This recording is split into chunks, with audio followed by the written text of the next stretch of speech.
नमस्कार, जन उत्तराखंड में आप सभी का स्वागत है। मैं हूं प्रभात। बुलेटिन में सबसे पहले नजर हेडलाइंस पर। सीएम पुष्कर सिंह धामी का चमोली दौरा, भगवान बद्री विशाल के किए दर्शन, तीर्थ यात्रियों से की मुलाकात, भराड़ीसैंण में कार्यशाला को किया संबोधित। केदारनाथ उपचुनाव कारण प्रवासी उत्तराखंडियों को साधन में जुटी बीजेपी। दिल्ली, चंडीगढ़, हरियाणा का महेंद्र भट्ट ने किया दौरा।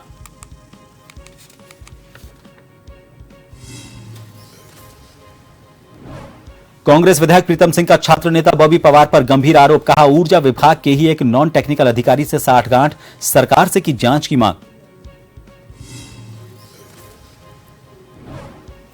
जिला उपभोक्ता फोरम के सदस्यों, चेयरमैन की तैनाती का मामला हाईकोर्ट ने लिया स्वतः संज्ञान। सचिव से पूछा सवाल, क्या 4 के अलावा अन्य जिलों में भी होगी नियुक्ति।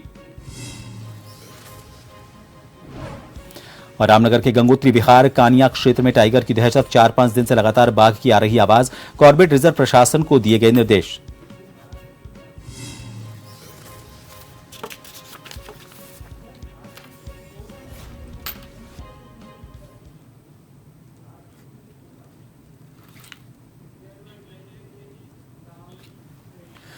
और खबरों में सबसे पहले आपको दिखाएंगे सीधी तस्वीरें झारखंड के गोड़ा की, जहां पर प्रधानमंत्री नरेंद्र मोदी एक चुनावी सभा को संबोधित कर रहे हैं। लाखों युवाओं की सरकारी नौकरी का वादा किया, हमारे बेटे बेटियों को अच्छी शिक्षा और भत्ते का वादा किया है। ये सारे वादे भाजपा एनडीए सरकार जरूर पूरा करेगी। संथाल परगना की पहचान पलायन से नहीं बल्कि पर्यटन से हो, ये काम हम करने वाले हैं। साथियों, किसानों का कल्याण हमेशा से भाजपा की प्राथमिकता रहा है। भाजपा एनडीए सरकारें जहां भी है वहां सिंचाई की सुविधाएं बना रही है। जहां पानी कम है वहां टपक सिंचाई पर बल दिया जा रहा है। ये भाजपा सरकार है जो छोटे किसानों के खाते में सीधे पैसे भेज रही है। इससे किसानों को बहुत मदद मिल रही है।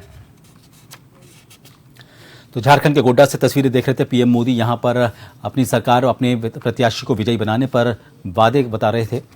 कुछ और खबरों का रुख करेंगे। मुख्यमंत्री पुष्कर सिंह धामी ने आज बद्रीनाथ धाम में पूजा अर्चना की और भगवान बद्री विशाल के दर्शन कर देश प्रदेश की सुख समृद्धि और खुशहाली के लिए प्रार्थना की। इससे पहले उन्होंने यहां मौजूद तीर्थ यात्रियों से मुलाकात की और उनकी यात्रा के बारे में जाना। सीएम धामी ने मीडिया से कहा कि पिछले 2-3 साल से श्रद्धालुओं की संख्या लगातार बढ़ी है। आने वाले समय में यात्रियों की संख्या में रिकॉर्ड वृद्धि होगी। सीएम धामी ने तीर्थ पुरोहितों, व्यापार मंडल, होटल एसोसिएशन के पदाधिकारियों से बीकेटीसी कार्यालय में मुलाकात कर उनकी समस्याएं सुनी और उनके निदान का आश्वासन दिया।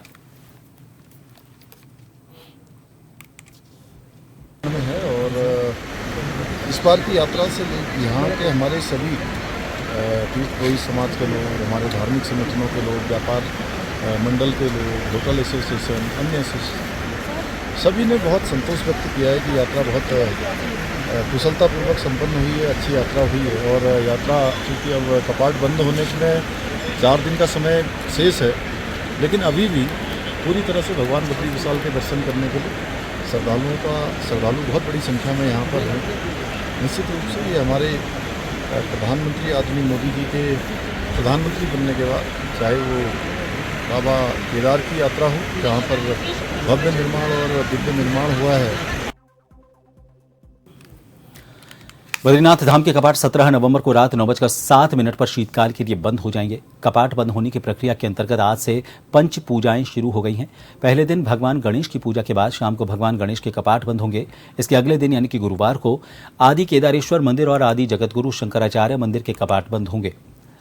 शुक्रवार को खड़क पुस्तक पूजन और बद्रीनाथ मंदिर में वेद ऋचाओं का वाचन बंद हो जाएगा और चौथे दिन शनिवार को मां लक्ष्मी जी को मुख्य पुजारी रावल द्वारा कढ़ाई भोग चढ़ाया जाएगा और रविवार को रात 9:07 पर बद्रीनाथ धाम के कपाट बंद हो जाएंगे।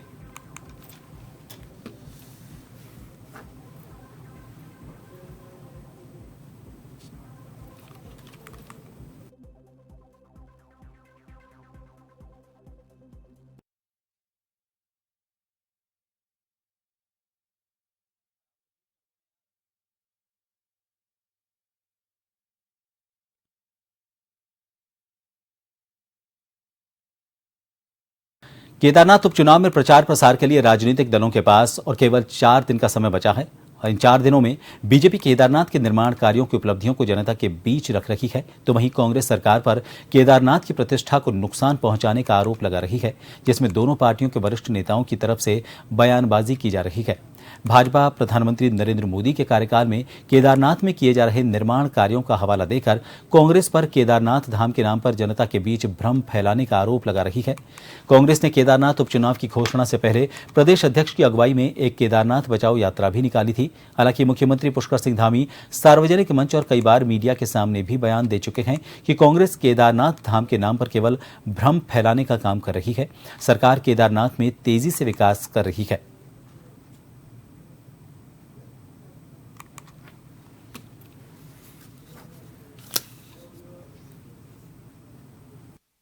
ये जो कांग्रेस के लोग हैं, ये जो झूठी अफवाह फैला रहे हैं, उनसे मैं पूछना चाहता हूं, आज इस मंच से मैं पूछना चाहता हूं कि फरवरी 2015 में जब हरीश रावत जी ने मुख्यमंत्री रहते हुए और गणेश गोदियाल जी ने बीकेटीसी के चेयरमैन रहते हुए मुंबई के बसई में बद्रीनाथ मंदिर का निर्माण हुआ था कि नहीं हुआ था, वो बताएं लोगों को।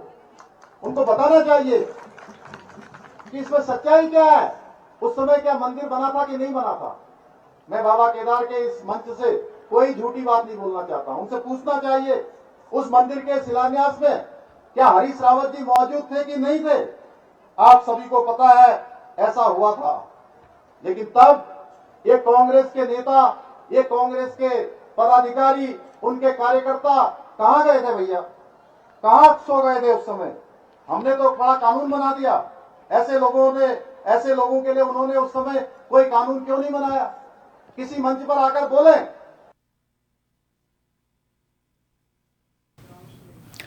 केदारनाथ उपचुनाव में प्रवासी नागरिकों के मतदान के लिए बीजेपी प्रवासी उत्तराखंडियों से संपर्क साधने में जुटी हुई है। भाजपा प्रदेश अध्यक्ष महेंद्र भट्ट ने कहा कि भाजपा प्रवासी प्रकोष्ठ के माध्यम से प्रवासी मतदाताओं से संपर्क साधने का काम कर रही है। दिल्ली, चंडीगढ़, हरियाणा जैसे राज्यों में जो रह रहे हैं उनसे बात की जा रही है। बीजेपी अध्यक्ष ने कहा कि वो खुद इन जगहों पर गए और लोगों से केदारनाथ पहुंचकर मतदान की अपील करके आए हैं। केदारनाथ आपदा के बाद बड़ी संख्या में केदारनाथ का पलायन से लोगों का पलायन हुआ उस क्षेत्र से, और उन सब ने ही हमारा हर राज्य के अंदर हमारा अपना उत्तराखंडी पार्टी का प्रकोष्ठ है, प्रवासी प्रकोष्ठ। उन प्रकोष्ठों के सब कार्यकर्ताओं से हमने मिलना, क्योंकि हम एक राजनीतिक दल के कार्यकर्ता हैं, सबका सहयोग हम चुनाव में लेते हैं। हम भी अनेकों राज्यों में चुनाव के लिए जाते हैं, तो दिल्ली में हो, लुधियाना हो, चंडीगढ़ हो, इन स्थानों के जो अपने प्रवासी उत्तराखंडी कार्यकर्ता हैं उनके साथ मेरा बैठना हुआ और मैं विश्वासपूर्वक कह सकता हूँ बड़ी संख्या में, क्योंकि बाई इलेक्शन का एक माहौल होता है, मतदान भी कम होता है, तो हमने आह्वान किया है कि केदारनाथ के अंदर केदारनाथ के देवतुल्य स्वरूप को और विस्तार रूप देने के लिए, मोदी जी को समर्थन देने के लिए, पुष्कर सिंह धामी जी द्वारा जो काम उस क्षेत्र में किए गए उन कार्यों को और समग्रता के समर्थन देने के लिए बड़ी संख्या में जो प्रवासी मतदाता है वो भी केदारनाथ के मतदान के लिए पहुंचे। भले ही निकाय चुनाव को लेकर अभी तक उत्तराखंड सरकार ने कोई ऐलान ना किया हो, पर कांग्रेस अब निकाय चुनाव को लेकर सक्रिय हो गई है। इसके चलते आज रुड़की के नगर निगम हॉल में ऑल इंडिया कांग्रेस कमेटी के राष्ट्रीय सचिव प्रकाश जोशी ने कांग्रेस कार्यकर्ताओं के साथ एक मीटिंग ली और सभी कार्यकर्ताओं को एकजुट होकर आगामी निकाय चुनाव को लेकर तैयारियों में जुट जाने की बात कही।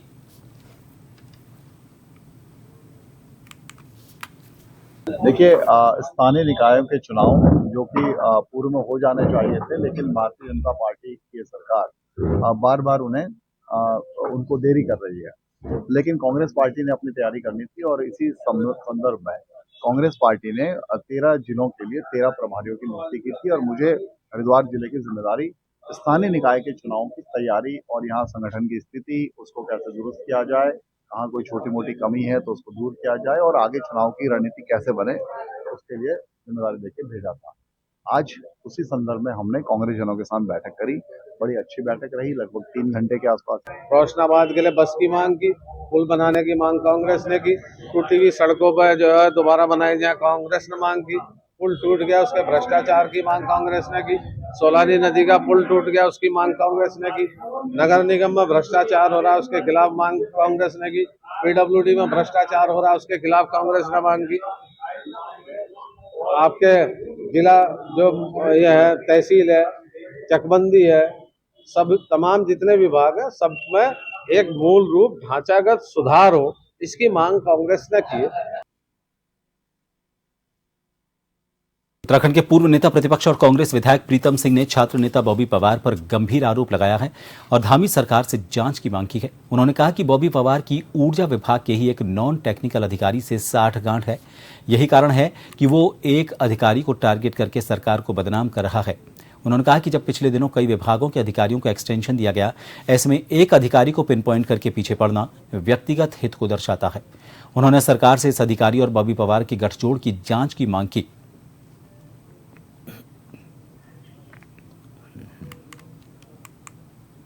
चीफ सेक्रेटरी भी एक्सटेंशन पर है, यहाँ पर पीडब्ल्यूडी के जो चीफ हैं वो भी एक्सटेंशन पर हैं, यूजीबीएनएल के चीफ वो भी एक्सटेंशन, एमडी जो है वो भी एक्सटेंशन पर है। इसी तरीके से जो पिटकुल के जो एमडी हैं वो भी एक्सटेंशन पर हैं। बहुत सारे अधिकारियों को एक्सटेंशन दिया है।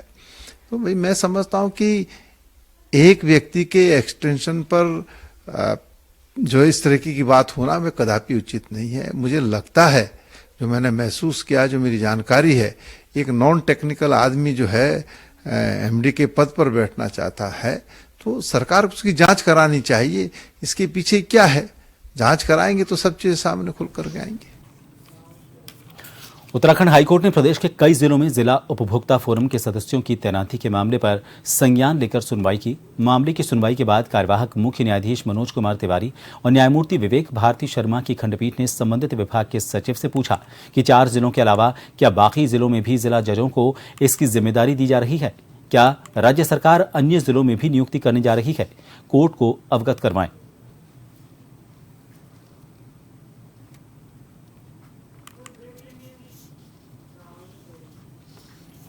रुकेंगे एक ब्रेक के लिए, बने रहिए जन टीवी पर।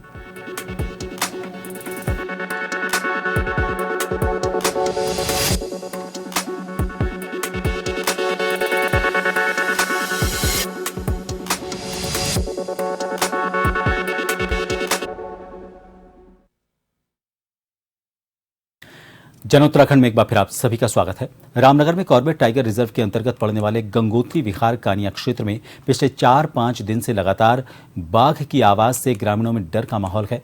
ग्रामीणों का कहना है कि पिछले कुछ दिन से लगातार दोपहर, शाम और रात के समय बाघ की तेज आवाज आ रही है।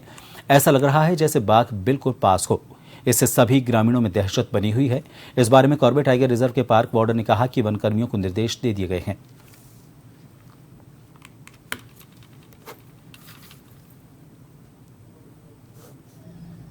एरिया जो है ये कॉर्बेट के बिजानी जोन में आता है और यहाँ विगत 3-4 दिनों के टाइम में बाघ लगातार कॉलिंग कर रहा है।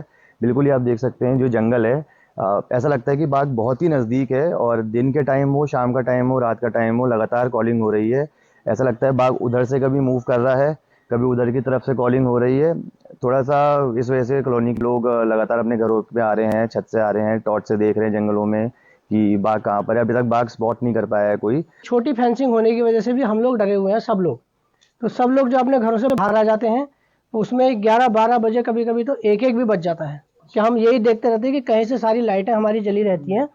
सिर्फ यह है कि फेंसिंग अच्छी हो जाए या कोई दीवार हो जाए इसमें, तो उससे जो है यहाँ के लोग और हम लोग जो है सेफ रह सकते हैं। इसमें हमने जनसंपर्क कर जो गंगोत्री विहार के लोग हैं, आसपास के लोग हैं, उनसे इस क्षेत्र में अपने आसपास में लाइट की व्यवस्था बनाए और स्वच्छता बनाए रखने के लिए उनको एक निर्देशित किया गया है। और इसके अतिरिक्त जो वन कर्मियों की टीम है वो भी क्षेत्र में गश्त कर रही है और पता लगाने की कोशिश कर रहे हैं कि आबादी के इतने नज़दीक ये टाइगर का मूवमेंट क्यों चल रहा है। उत्तराखंड में भूमि जिहाद और मजार जिहाद के खिलाफ धामी सरकार सक्रियता से अभियान चला रही है। इसके बावजूद ऐसी घटनाएं लगातार सामने आ रही हैं। दरअसल एक बार फिर से ऐसा ही एक वाकया सामने आया जहां पर एक मजार का निर्माण कराया जा रहा था।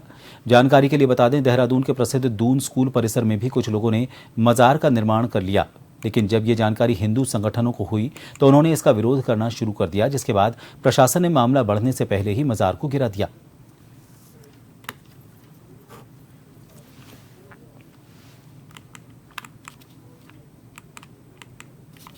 इसका परीक्षण करा रहे कि क्या सही है क्या गलत है। जांच के बाद बताएंगे कि क्या पोजीशन है।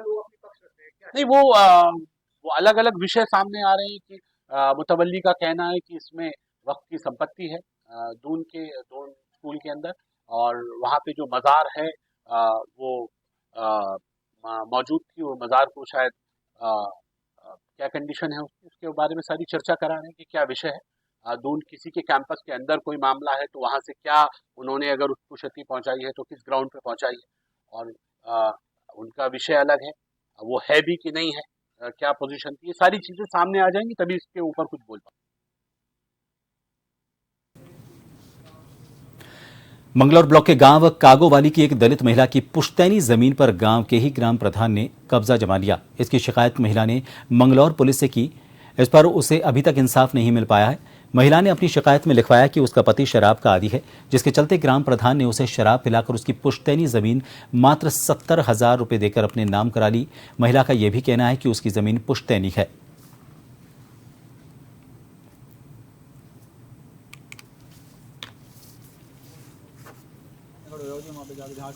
हमारे गांव में थोड़ी जमीन थी हमारे पास, उस पर जबरदस्ती गांव के प्रधान के पति ने कब्जा कर लिया जी। और दिवाली को उन्होंने देख कर मौका के 3 दिन कचहरी भी बंद है, उन्होंने जबरदस्ती हमारे थान फाड़ कर हमारे बाहर फेंक दिए जी। और हम यहाँ थाने में आए तो इन्होंने भी हमारी सुनवाई नहीं करी जी। ये पक्षपाती होकर सिर्फ प्रधान की बातों पर गौर कर रहे हैं जी। हमें कह रहे हैं कि तुम्हारा मालिक है, तुम्हारे मालिक ने पैसे वैसे लिए होंगे जी। मेरा आदमी दारू पीने वाला, वो भी मेरी सर मेरे पति ने और मैंने इनसे कोई पैसा नहीं लिया। प्रधान ने गांव वालों को पैसे देकर 2-4 गवाह अपनी साथ कर लिए। वो खाने पीने वाले आदमी सर एक बोतल में बिक जाए जी। मैं चाहती हूँ जी मेरी जगह मुझे वापसी मिल जाए। प्रधान ने जो मेरे थानों को तोड़ फोड़ करी, दबंगी दिखाई, वहाँ उसका सजा मिले जी। मैंने कोई जमीन नहीं अपना हड़पी, और मैंने जो ली है जमीन वह मोल ली है उसके पास से। जमीन 70,000 रुपए में ली है मैंने, एक हिस्से के आसपास जमीन है वो। और जी वो महिला क्या कह रही है कि 1 लाख रुपए और दो मुझे जब जाके मैं जमीन बेचूंगी। यानी कि 9 महीने पहले उसने मेरे से पैसे ले लिए थे और 9 ही महीने पहले उसने नोटरी कर दी थी। उसके बाद वो अब जाके 9 महीने बाद ही कह रही है कि मतलब कि मुझे जी पैसे तो 1.5 लाख रुपए, 1 लाख रुपए और। काली नदी में मत्स्य आखेट के दौरान राजस्थान से उत्तराखंड आए पर्यटक एंगुलर पर एंगलिंग के नियमों को ताक पर रखकर काली नदी में एक भारी भरकम विलुप्त प्राय गोल्डन महाशीर मछली को मार डालने का उन पर आरोप लगा है। आरोप है कि एंगुलर ने मछली के साथ अमानवीय व्यवहार करने का एक वीडियो बनाया और वायरल भी किया। मामले पर मत्स्य विभाग ने एंगुलर का परमिट निरस्त कर दिया है। चंपावत जिले के मत्स्य अधिकारी कुंवर सिंह बगड़वाल ने बताया कि महिला मंगल दल ने मामले की शिकायत करते हुए आरोप लगाया कि एंगुलर ने चूका क्षेत्र से संरक्षित प्रजाति की महाशीर मछली के साथ अशोभनीय व्यवहार किया, साथ ही वीडियो बनाकर वायरल कर दिया। दल ने एंगुलर के खिलाफ विधिक कार्रवाई की मांग की।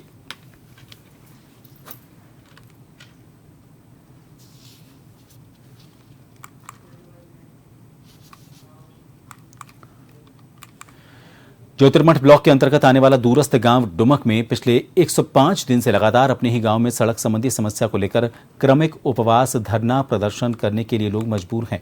इस कारण लगातार स्थानीय ग्रामीण शासन और प्रशासन के खिलाफ जमकर नारेबाजी कर रहे हैं। इस दौरान डुमक गांव के स्थानीय लोगों ने ग्राम विकास अधिकारी के सचिव का पुतला दहन किया। ग्रामीणों का आरोप है कि अभी तक ग्राम विकास विभाग के द्वारा कुछ भी आश्वासन डुमक गांव के ग्रामीणों को नहीं दिया जा रहा और इस कारण मजबूरन ग्राम विकास विभाग के सचिव का पुतला दहन करना पड़ा। इस दौरान डुमक गांव के स्थानीय ग्रामीणों का कहना है कि यदि जल्द शासन और प्रशासन द्वारा डुमक गांव की सड़क संबंधी समस्या को पूरा नहीं किया गया तो वे सारे ग्रामीण उग्र आंदोलन के लिए मजबूर हो जाएंगे।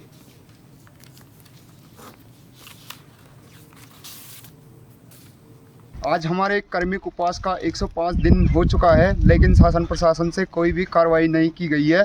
और आज हमने ग्राम्य विकास विभाग का पुतला दहन किया और आज इसके बाद हम शीघ्र ही पुष्करधाम का पुतला दहन करेंगे। और हमने शीघ्र यह निर्णय लिया कि हम जिला मुख्यालय में भूख हड़ताल पे बैठेंगे।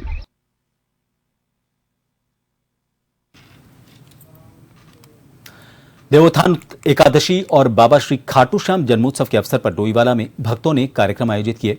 देवोत्थान एकादशी के अवसर पर जहां माता तुलसी जी का भगवान शालिग्राम से व्यवहार करवाया जाता है, वहीं सनातन धर्म में इस दिन का बहुत खास महत्व है। ऐसा माना जाता है कि भगवान शयनकाल से उठते हैं और भक्तों की मनोकामना पूरी करते हैं।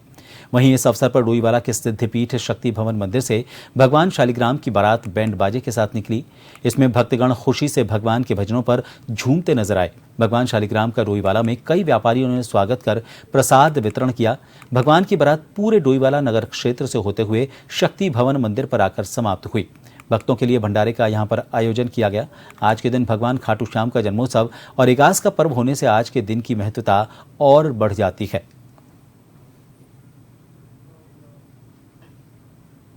बहुत महत्वपूर्ण दिन है क्योंकि भगवान जो है वो शयन काल में थे और आज जो है भगवान हर प्रवचन को जाग जाते हैं। आज से मंगल कार्य शुरू होता है और आज के ही दिन माँ तुलसी रानी की जो है भगवान से विवाह होता है। विधिवत जो है भगवान अपने भक्तों को आशीर्वाद देते हैं। ये पर्व जो है साल भर में एक बार कार्तिक मास में इसमें बताया गया है कि जो कार्तिक व्रत अगर विष्णु पंचक से यानी एकादशी से और पूर्णमासी तक करता है उसको पूरे महीने का फल प्राप्त होता है। इसमें प्रातःकाल उठना, गंगा स्नान करना और भगवान की भक्ति करना ये उत्तम बताया गया है। मेरा जो है तुलसी विवाह से पहले जनवासा जैसे होता था भगवान जी का, उस तरह से हुआ। भगवान को थोड़ी देर विश्राम किया, भजन कीर्तन हुआ, संगत लोग को चाय नाश्ता दिया। भगवान के चरण हमारे घर में पड़े, हमारे लिए वही बहुत है। बाकी हम तो चाहते हैं पूरे नगर में प्रभु की कृपा हो, बागे बिहारी लाल की कृपा हो, ये उत्सव हर घर में हो, हर घर में हम जागरूकता हमारा सनातन धर्म में आए, यही हम चाहते हैं। सबको इसी सबकी बहुत बहुत शुभकामनाएं। और इन सब खबरों के साथ फिलहाल के लिए जन उत्तराखंड में इतना ही। नमस्कार।